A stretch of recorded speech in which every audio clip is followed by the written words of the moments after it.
Čo sa týka toho medziročného vývoja, tak štandardne tá inflácia nejaká tam musí byť pri produkcii potravín, keď si zoberieme, že každý rok nám narastá minimálna mzda, ktorá sa musí prejaviť na mzdových osobných nákladoch, ktoré sú jednou z položiek kalkulačného vzorca výroby potravín, tak minimálne táto jedna položka musí spôsobiť to, že tie ceny potraviny priemerne by mali zrásť minimálne o tú úroveň zrastu tej minimálnej mzdy.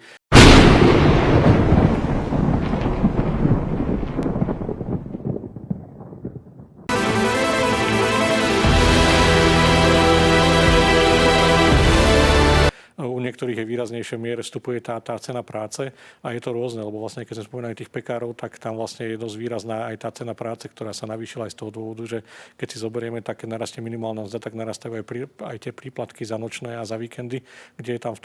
tom pekárenskom priemysle výrazne vyšší podiel tejto práce, čiže sa to musí prejaviť potom na náraste cien automaticky.